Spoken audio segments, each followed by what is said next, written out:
It's kind of wild when you stop and think about it. So much of our digital lives, I'm talking everything from the shows you binge watch to your company's entire back end, it all lives in just a handful of giant, anonymous buildings. And it all works perfectly, right up until the moment it doesn't. And when one of those places goes down, a big chunk of the internet just stops. All right, let's get into it. Today, we're going to unravel the mystery of a huge Amazon Web Services outage that knocked a massive slice of the internet offline.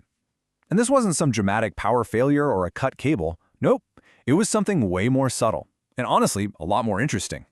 So, our story kicks off in Northern Virginia, inside an AWS region that goes by the code name US East 1.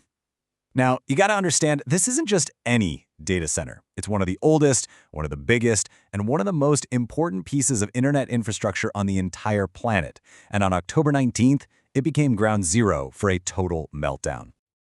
Now, this whole thing wasn't like flipping a switch. It was more like a slow-motion train wreck. It all started just before midnight with errors popping up in a core database. Then, a couple hours later, the systems that actually launch new servers started to fail. And then, hours after that, the network's traffic cops started going haywire. All in all, it took almost 15 hours before things finally got back to normal. The fallout? It was huge. It hit the absolute core of the cloud. The servers, the databases, the whole shebang. But it also took out container services, serverless functions, and get this, even the login pages that AWS's own engineers needed to use to fix the problem. The cloud was effectively flying blind. So imagine you're an engineer there. Alarms are blaring for dozens of services at once. Where do you even start looking?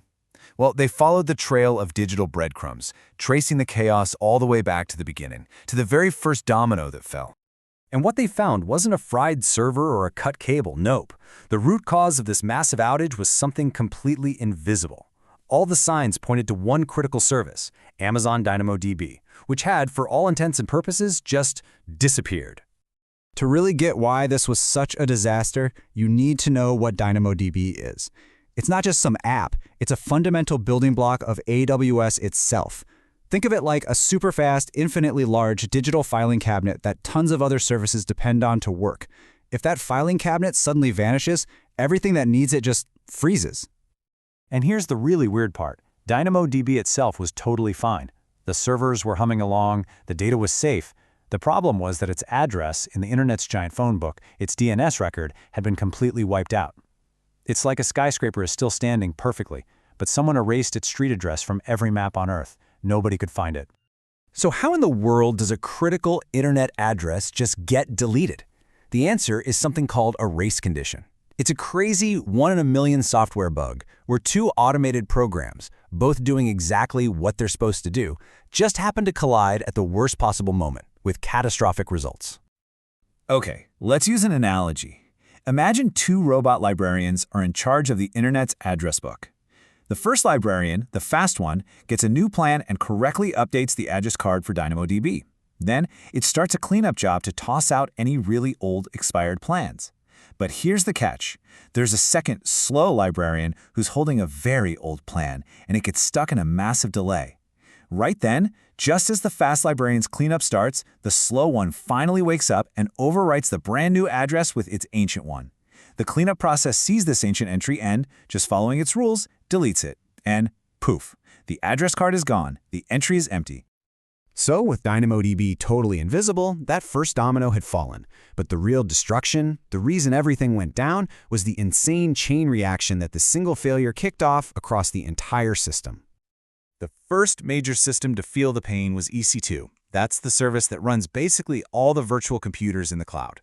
Its main control system uses DynamoDB to keep track of everything, so when DynamoDB vanished, the EC2 system was suddenly starved of information.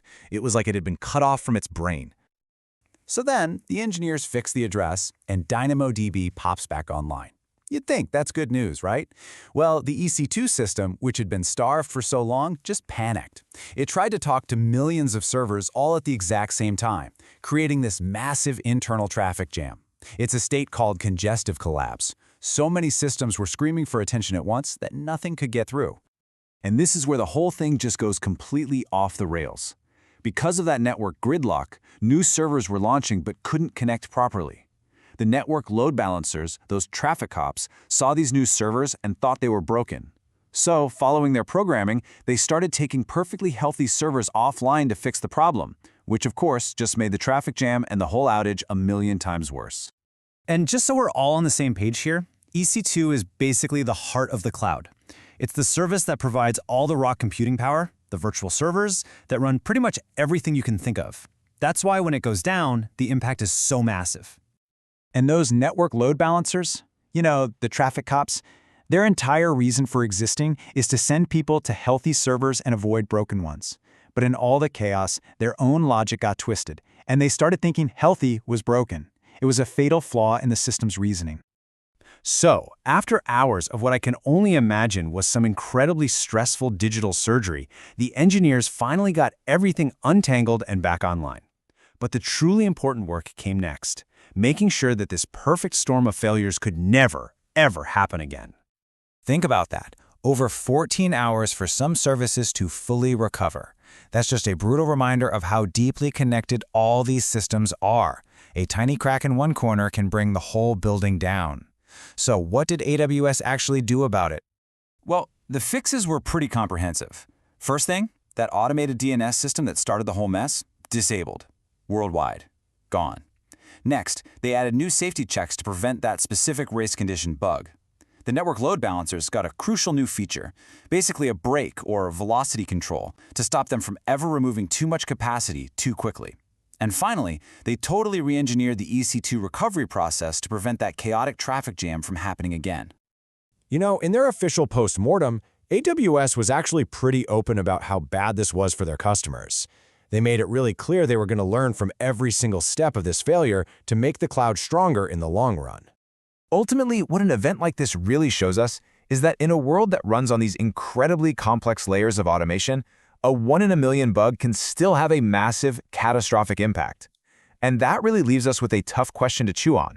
As our digital world just gets more and more complex, how do we possibly prepare for the kinds of failures we can't even imagine yet?